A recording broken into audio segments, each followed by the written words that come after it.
Welcome back to our study of the book of Daniel. We're in chapter 3, James, and as we have been looking at this chapter, we've seen that Nebuchadnezzar has defied the dream that God gave him in chapter 2, and now he's seeking to implement through force and coercion his own system of worship, and all the people are governed by fear and yielding. Even obviously many of the captives from Israel are obviously bowing as well. And we have this remnant left standing, Meshach, Shadrach, and Abednego. They will not bow. And now we have this incredible scene where these three young men are defying the monarch of the kingdom of Babylon. And the story picks up there. And of course they've been reported. I mean, there's no way that you can stand among the multitudes, probably thousands, maybe even more, tens of thousands of the leaders and the officials of this worldwide empire and not be noticed. Yes. And I don't know, they may have been standing individually. They may have come from different provinces and may not have gotten together in the crowd. They may have, one may have been over here, one may have been over here, and one may have been over here, which makes it more interesting that we don't always, in our witness for God, we don't always necessarily stand together. We may not have another person by our side, but eventually they're all brought together. If that's the case, they're all brought together. They end up before the king. Now the king is really not happy. It says in verse 13 that Nebuchadnezzar, in his rage and fury, commands to bring Shadrach, Meshach, and Abednego, and then they bring these men in before the king. Now I believe there's two reasons why the king isn't happy. One is because he's been defied. He's the king, he's the monarch. You don't defy me. But I think number two is because Nebuchadnezzar made the image all of gold because he was afraid. He was afraid of the future. The image of gold, the head stopping right here. Then you go to the not the brass, the silver. He doesn't want that. Right. He doesn't want that. And so he makes this image all of gold because he wants to somehow make certain his future. He's afraid. The people bow because they're afraid, because they know if they don't bow, they're going to die. That's right. It's death.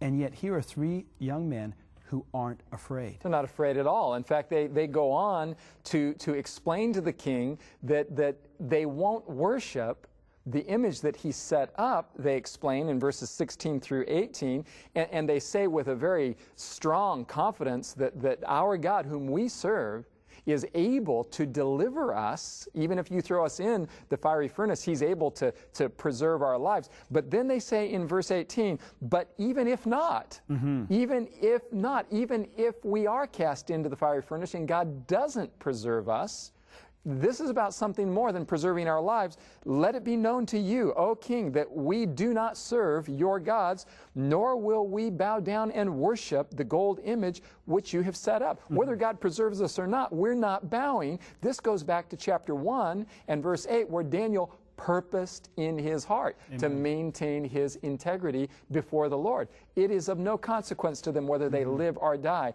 What is of consequence to them is that they continue in integrity to serve God faithfully. And it's vital that Nebuchadnezzar sees this hard experience.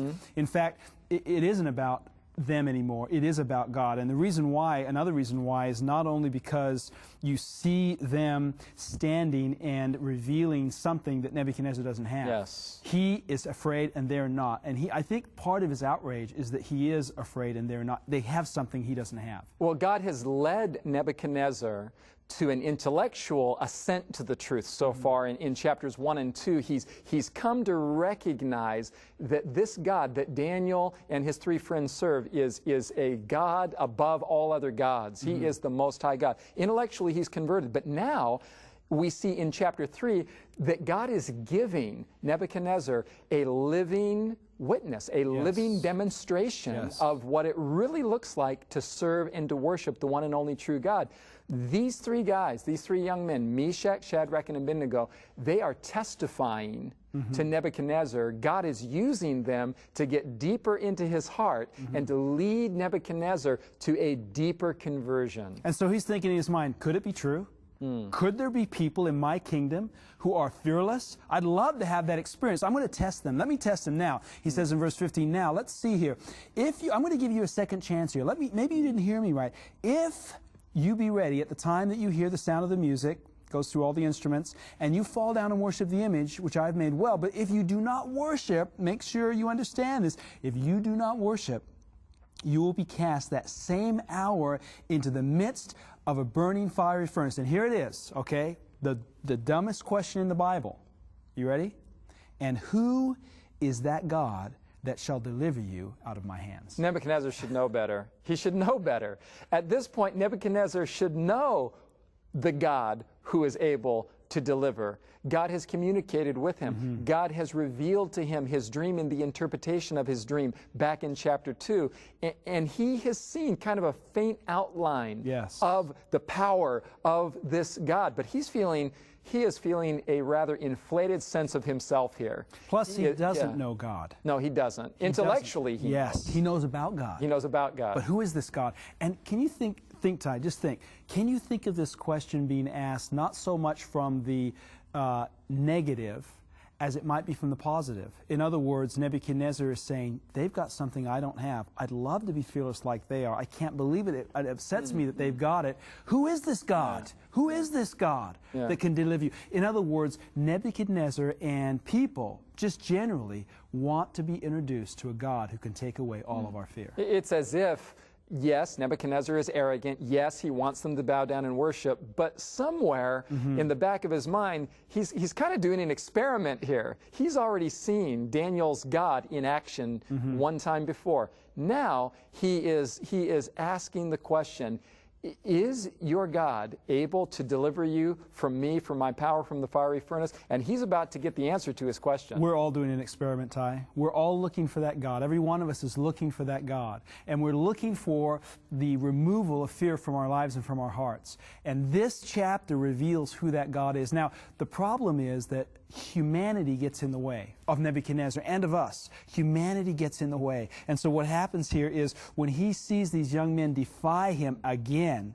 really revealing this fearlessness that Nebuchadnezzar really needs so badly, when he sees them defy him again, he gets very upset. It says in verse 19, then Nebuchadnezzar was full of fury, and the form of his visage, his face, his whole countenance was changed against Shadrach, Meshach, and Abednego, and he spoke and he commanded and he said, I want that furnace heated up 7 times hotter than it needs to be heated. Yeah. And then the command is given.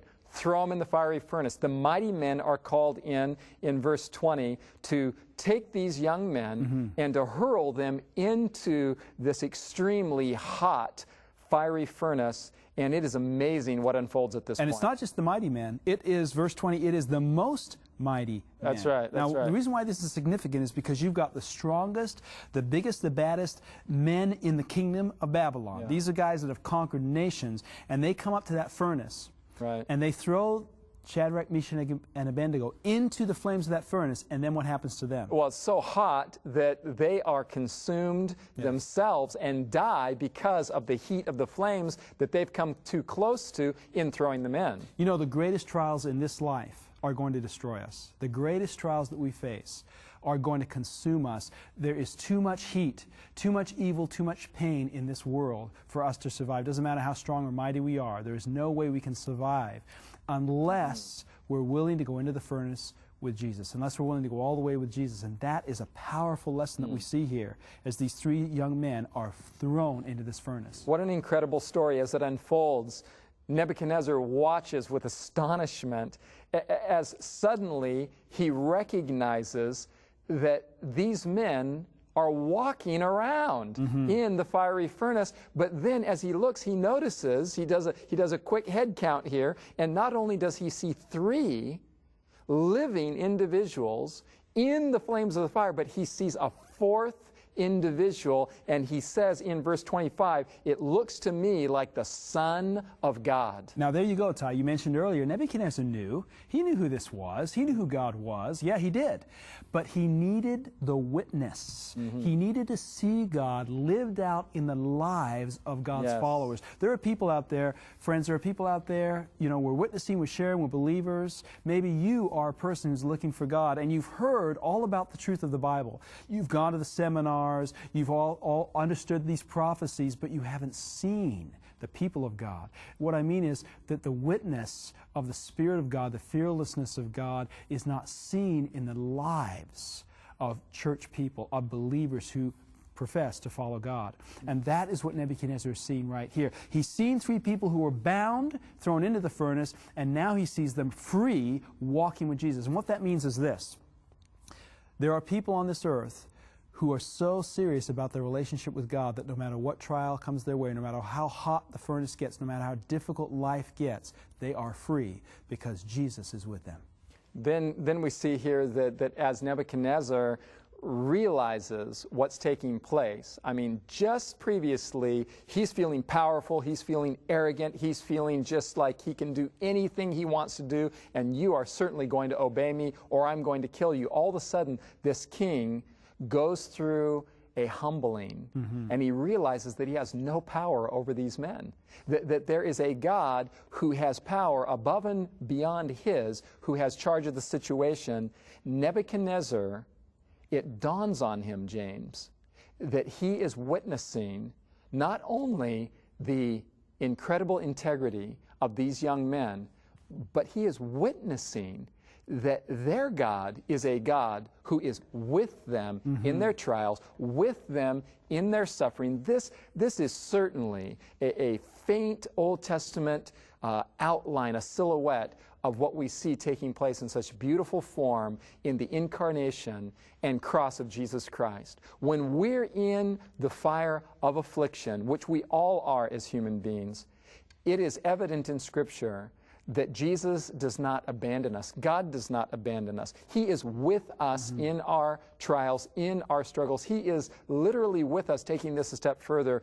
He has come near to us in the sin problem as a whole, has identified with the human race, has become one of us, and went to the cross to bear the totality of all the weight of sin on our behalf. And let's face it, Ty, what a contrast to the idea that if you become a Christian, accept Christ, that all your problems are going to go away. That's just not the reality. No, it isn't. And millions of people on this planet know that. Billions of people on this planet know that their life is not changed necessarily because they turn to God and accept Him.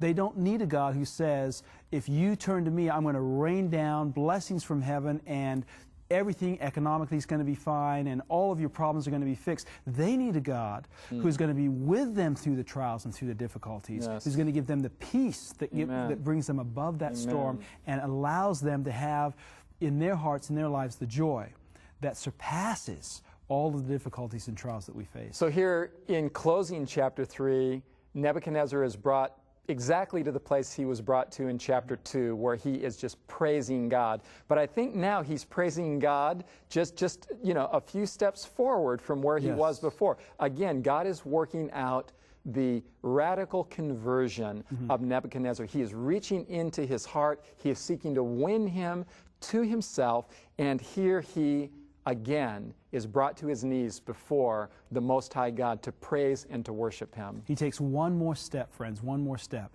And that's what this is all about, taking one more step to understanding who God is, how He loves you, and what He wants to do in your life.